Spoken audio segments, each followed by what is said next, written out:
This journal is probably new to you, but it's definitely not new to me. I've had it for a few years now. It's the Recipe Journal by Moleskine, and it's this beautiful red color. On the inside, it is pre-done with all of these tabs. As you can see, my breakfast tab is coming off, so we're gonna fix that. But it has all these pre-done like set areas that make it really easy to flip to different types of recipes, which I really enjoy about this journal. And each recipe page has a really, I think, convenient recipe layout. I mean, I don't usually take advantage of these things on the side. There's obviously a spot at the top to write the title of the recipe. You can rate the difficulty, how much it serves, prep time, cooking process, wine pairings. Admittedly, I don't usually fill this part in, but I always write the ingredients, and then most of the times I write steps too, unless it's like a really simple recipe. But let me show you an actual recipe. Here you go. These are discard crackers. And as you can see, there's nothing wrong with this page, but I feel like it lacks a lot of life. Like, I don't look through the recipes I have in this journal and think, oh my goodness, I'm so inspired to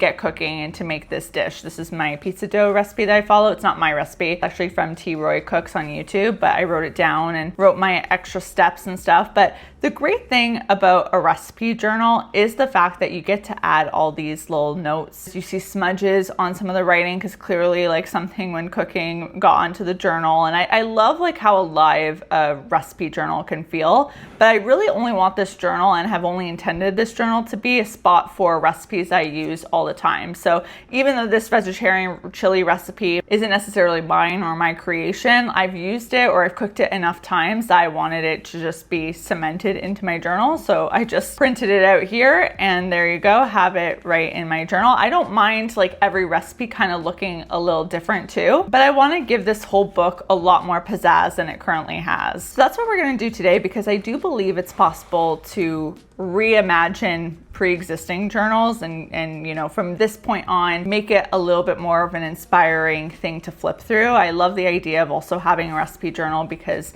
this can be something that potentially gets passed down or even passed around to family and friends for them to get inspo for recipe ideas. So I'm very excited about this. The only new thing that I got to add some pizzazz to this journal are these food stickers, these Mediterranean food stickers. I haven't looked through them all yet, but I'm so excited about these. I'm gonna have these linked below because they were pretty inexpensive, and I think the quality of them, at least like just from the looks of all the stickers, are incredible. Got tomatoes, oh, a fig, I love that. A jar of olives, guys, a jar of olives. Blueberries, oh my goodness, some fresh mint. I just think these food stickers are gonna make a world of a difference in this journal. Random frog, don't think I'm gonna use him. Disco ball, not the vibe for the food journal. Ooh, this tile though could be fun. Pomegranate. So I'm just gonna sort through these. Pichingues, low cut, a potato. Always need a potato. Oh my God, I'm kind of overwhelmed by all these. Oh, this one's very, very Portugal. Okay, wait, I need to make sure that one gets set aside. My idea here is I kind of want to decorate the front cover with some of these stickers, because I just feel like, although I love the red cover, I want this to scream recipe journal more than just the embossed recipe journal that's currently on here. I'm not gonna do anything to the side or the back, I don't think, but I think the front cover would be fun to make a little bit more personable. Decisions. No, I think we will use that inside. Ooh, I could do that. A little peixinho, a little peixe.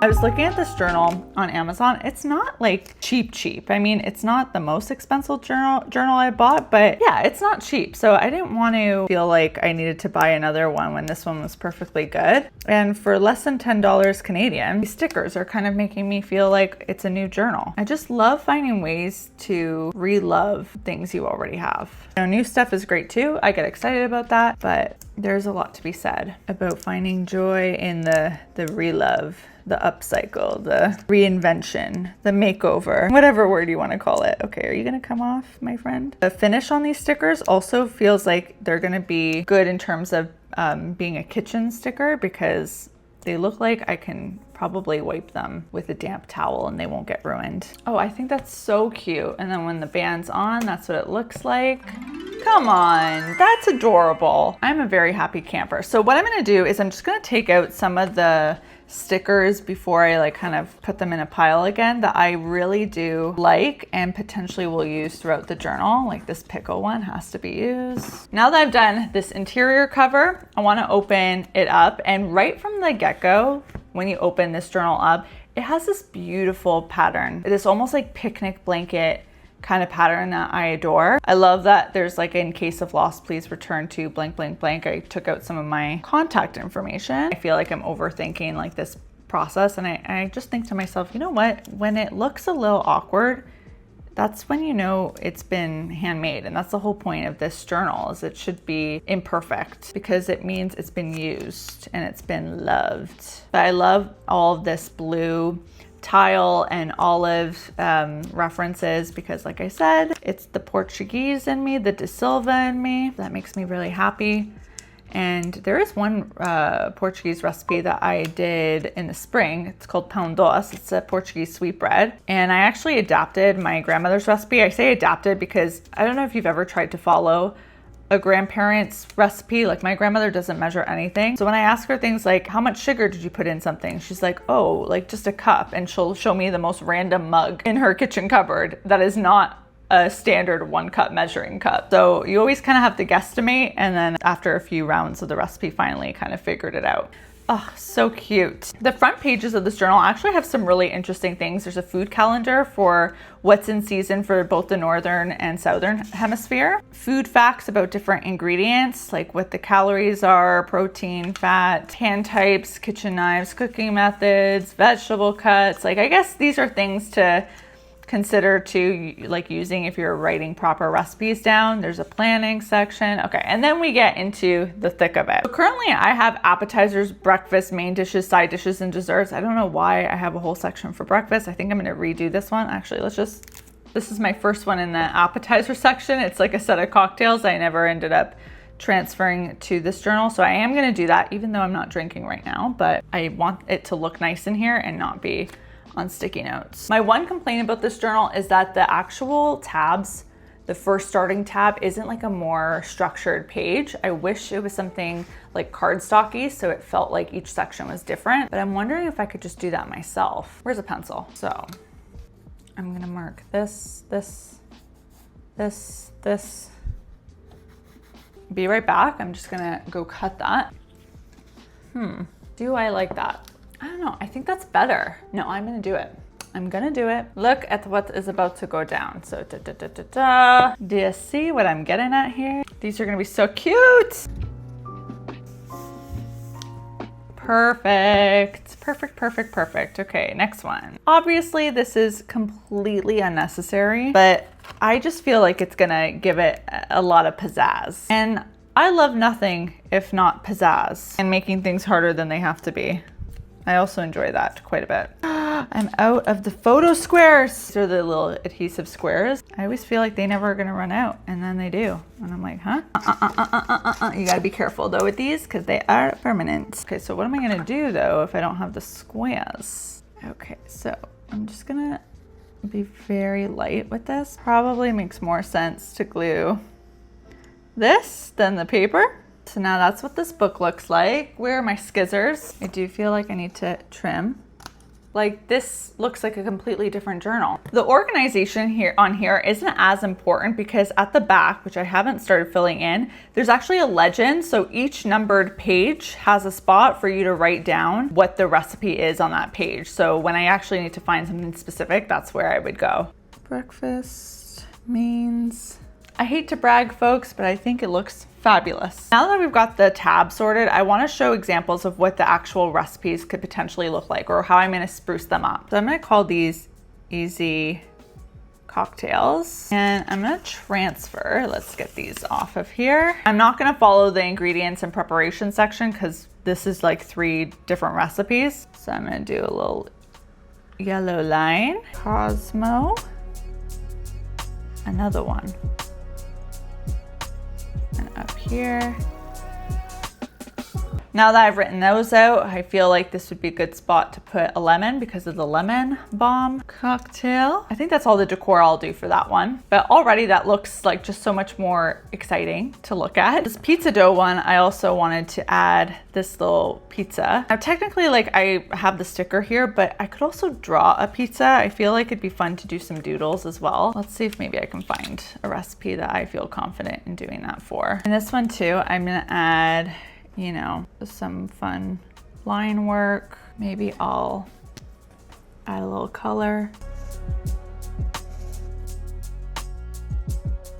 This pizza dough recipe is legitimately so good. This recipe though for the discard crackers is an example of where it'd be really great to use my Instax mini link printer to add in a photo of the crackers because these are harder to visualize. In the dessert section here though, I'm gonna add a recipe that I just recently posted as a YouTube short and on Instagram and TikTok, so if you're not following me there, you should definitely go check me out. But they are these peanut butter dark chocolate bites with stars, no bake, star, low sugar.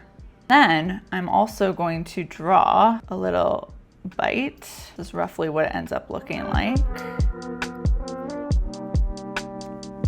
Where's my light brown? This will be my peanut butter.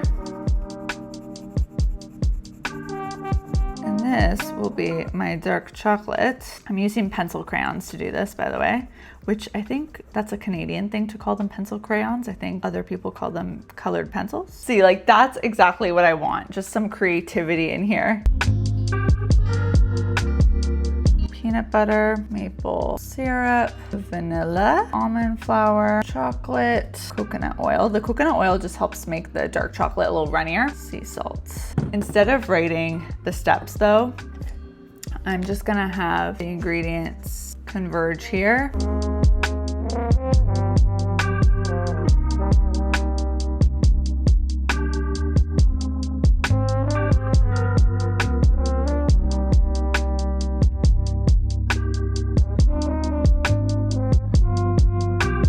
This is a good example of how I'd like recipes to look, just a little bit more creative. Obviously more intricate recipes than these peanut butter dark chocolate bites would have a more thorough step-by-step process. Like I want to write my whole sourdough recipe flow there too, but that would take like probably a good 30 minutes just getting that down handwritten. But I love like that this just came to life with a little doodle that I did. I think that's so fun. And now on page 320, PB plus dark chocolate bites. Oh my God, this is making me so excited to use this journal more. The look of like this just makes me so happy. I am gonna add stickers to these title cards. I can't resist. Oh my God, so cute, guys. I can't stand it. These stickers I think are the best thing I've ever purchased because the way I am like amazed by this setup. It's really funny that I have sardines here. Do I eat sardines? No, I'm a vegetarian, and even when I did eat fish, I did not particularly care for sardines, although I was also very young and could possibly have a changed palate. But I do like the smell of sardines. It's very nostalgic to me. The potato, I could write future fries because I think that's the best form of potato is when it's fried. And then for desserts, I'll do the jam. I do want to make another set of jam. I did a strawberry freezer jam this year and it's so good, but I'm thinking like with peach season being in effect, that would be really delicious as well. This one I'm just gonna add a little heart. As a reminder, this is how we started today's video. The cover was very, you know, plain. It's still beautiful, but plain, and the inside kind of lacked a little bit of inspiration for the kitchen. But now if you look at the front cover, it's so poppy. I love like how much it just makes me want to get into the book and how much this makes it look like the book is gonna be filled with lots of gems. We've got our fun interior, and then when we flip to the recipe section, much more vibrant dividers, very cute if I do say so myself, and the intention for more exciting recipe layouts for future recipes. Like this one's not too bad either. I kind of like this one as far as like printing a recipe out goes, but I want a lot less of this just random scribble, no color coldness. Something more like this, just the little differences, little pops of color, stickers, doodles that can really bring it to life. So I hope you really enjoyed coming along with me in revisiting revamping my recipe journal. I'm so proud of this. It came out far better than I imagined it would. Like I said, this journal will be linked in the description box, as well as everything that I used in today's video, including these great stickers. Like the video, hit subscribe if you want to see more journaling content, and let me know in the comment section down below what your recipe journal system is. If you have one, if your family has one, all the things, I want to hear about it. I'll see you guys soon with a new one. Until then, bye everyone.